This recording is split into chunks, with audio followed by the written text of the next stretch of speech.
My crazy ex-boyfriend stole all my money, then disappeared. So I tracked him down and did the same exact thing to him. He went insane in the aftermath and got himself imprisoned. When I first met my boyfriend Ken, I opened up to him about my past relationship. I told him that the man I was with was abusive, and Ken responded by telling me he would take care of me. Not even 2 weeks in, he was sending flowers to my workplace. We quickly began dating, but unlike most sociopaths, Ken didn't flip the switch when we got together. Instead, he was the perfect boyfriend for an entire year. I thought I was going to marry him, but I woke up one day to him missing and all of his stuff gone. I called, but he wouldn't respond. I started going through drawers hoping to find something, but I noticed some valuables missing. My watch, my earrings, and even the couple $100 cash in my wallet. What's much worse is when I logged into my bank account, I saw that he had cleared all of it out too. Every dime out of the $100,000 I had in savings was gone. Because I was quite dumb at the time and living above my means, I failed to pay rent for the next 3 months. I was evicted and left homeless. The weeks that followed were a blur. I couldn't eat or sleep, and my phone was constantly blowing up with calls from debt collectors. It was humiliating. I had gone from having everything, love, a stable life, and finances on point, to having absolutely nothing. My family couldn't believe what had happened, and I didn't even want to explain it. It was too embarrassing. Living out of my car wasn't sustainable. I'd park in different places each night to avoid attention, but it was only a matter of time before someone noticed. I still had a few belongings crammed into the back seat, but every day it seemed like I was losing more, whether it was my dignity, my hope, or another bill that went unpaid. Eventually, I realized that I couldn't handle this on my own and called Kayla. Kayla had been my best friend for years. We met in college, and we drifted apart after we started working, but the bond was still tight whenever we met up for lunch. When she found out what happened, she didn't hesitate. She immediately offered me a place to stay. At first, I resisted. I didn't want to be a burden, but Kayla wouldn't take no for an answer. "You're moving in with me. End of discussion," she said, crossed her arms,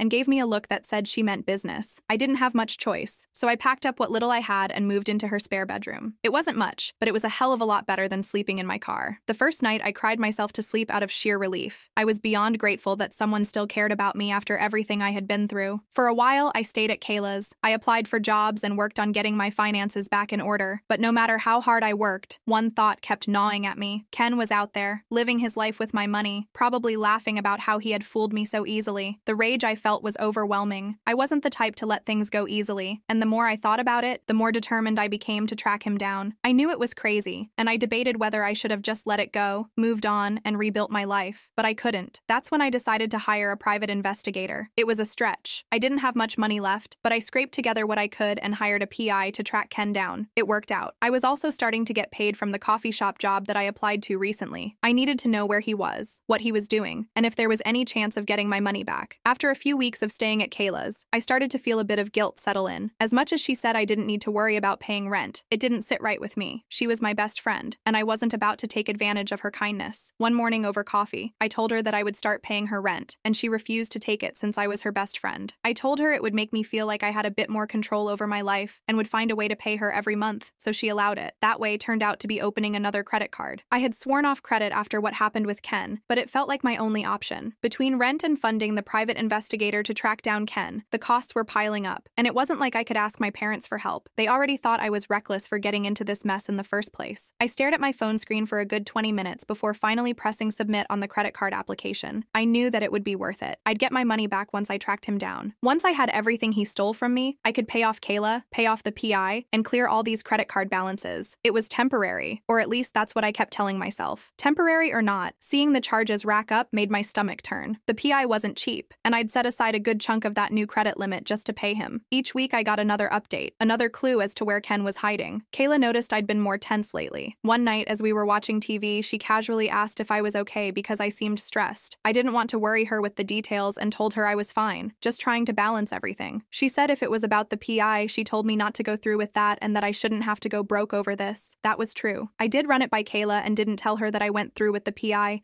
and I felt bad for it at first, but I had to. Once this was all over, I'd have my money back, and I'd pay her every cent I owed. I just needed a little more time. Kayla raised an eyebrow, but she didn't push it further. I was already in too deep, and I had to believe this would all work out in the end. The PI worked fast. Within 2 weeks, he had tracked Ken to another city. He was living under a different name, using fake documents, and of course, still living off the money he had stolen from me. Seeing pictures of Ken ignited a fire in me. I wasn't going to let him get away with it, but I needed help. That's when I thought of Sarah. Sarah was someone I hadn't spoken to in a long time. We used to be close, but over the years, we had drifted apart too. I knew her in college, but she had never been to school. We hung in the same friend groups, and if there was one thing to know know about Sarah, it was that she was trouble and always had been. She thrived on chaos and drama, but was also incredibly smart with it. I knew that if anyone could help me get back at Ken, it was her. I reached out to Sarah, explained what had happened, and told her my plan. I wanted to ruin Ken, not just financially, but emotionally. I wanted him to feel the same pain and betrayal that I had felt. Sarah wanted to know what was in it for her. I told her that once I got all the money he had stolen from me, I'd give her a portion of it, and of course, she was all in. The plan was simple. Sarah would seduce Ken. She would gain his trust, worm her way into his life, and then take everything from him: his money, his dignity, and his sense of control. The first night she saw him, it was almost too easy. He was sitting at the bar. Sarah wore a tight black dress that hugged every curve just right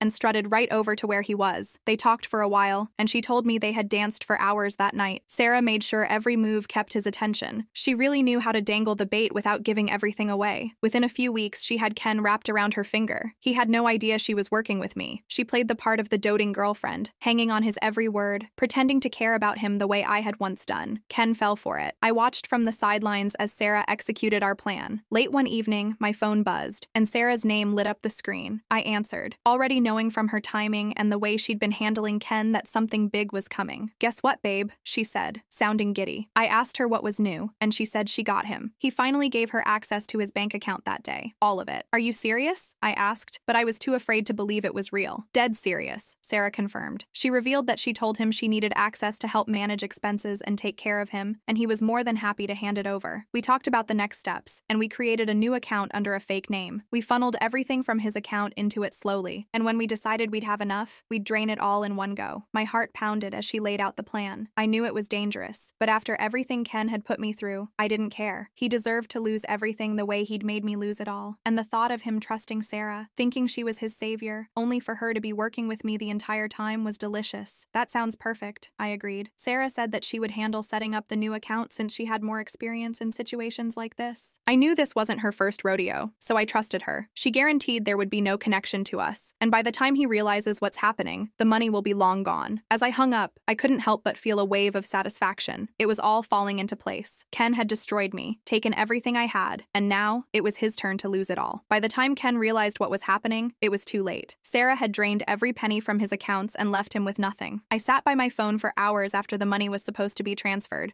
waiting for Sarah to call. It was taking longer than I expected, but I wasn't too worried at first. Maybe she's being extra cautious, I thought. After all, we had planned this out perfectly. She wouldn't just disappear. We were in this together. But when midnight came and went, and I still hadn't heard from her, dread started to take over. I checked my phone again. No missed calls, no messages. I decided to text her, trying to keep it casual. The message was sent, but no response. I waited a few more minutes, staring at my screen like it might somehow summon a reply if I focused hard enough. Nothing. I clicked on her profile picture, about to send another message, when I noticed something strange. Her account was gone. The chat we'd been using for weeks was suddenly empty. There was no profile picture and no username. A cold wave of realization hit me as I scrambled to check my other social media. I was blocked on everything: Instagram, Facebook, and even the stupid TikTok account we used to send each other memes. It was like she had vanished into thin air. She was completely gone. I felt my stomach drop. She blocked me and took everything. I tried calling her, but it went straight to voicemail. My heart pounded in my chest as I dialed again and again, but nothing changed. She had cut me off completely. The panic was rising in my throat now. How could I have been so stupid? She played me, just like Ken had. I sank back onto the couch, my phone still clutched in my hand, and stared at the screen. I had trusted her after everything we'd been through, and now she was gone, and so was the money. I wasn't going to let it happen again. I knew enough about Sarah to blackmail her. I had dirt on her and plenty of it, and if I went to the police with what I knew, her life would be over. I called her one last time from Kayla's phone and gave her an ultimatum. Either she gave me my share of the money, or I would expose everything. Sarah fought me on it, of course, but in the end, she knew I had the upper hand. She eventually transferred the money to me. A few days later, I got a call from Ken. He had figured out that I was behind everything, and he wasn't happy. He threatened to ruin my life, just like I had ruined his. I tried to brush it off, thinking he was just angry and blowing off steam, but then things started happening. Strange packages began arriving at Kayla's apartment. Debt collectors started calling about loans I hadn't taken out. It didn't take long for me to connect the dots. Ken was trying to get back at me. He was trying to ruin me, just like I had ruined him. Then, one day, the police showed up at Kayla's door. They had received a tip that there were stolen goods in her apartment. I knew immediately who who was behind it, Ken. Ken had gotten sloppy. The police found nothing incriminating in the apartment, but they did find the billing address linking back to him. It turned out Ken had been involved in a lot more illegal activities than I had originally thought. He was ordering packages and requesting refunds for the goods, claiming that he never got the parcel and would turn around and sell the parcels on the black market and keep the money from the refund. The police opened an investigation, and before I knew it, Ken was arrested. They charged him with fraud, conspiracy, and several other crimes. The trial took months, but in the end, Ken was sentenced to prison. He had tried to destroy me, but he had only destroyed himself. As for Sarah, I haven't spoken to her since. After everything that happened, I realized I didn't need her, and I didn't need the money. Looking back, I know that the revenge wasn't worth it, and I often wondered what my life would have been like if I had listened to Kayla in the beginning, but at least now, I can finally move on.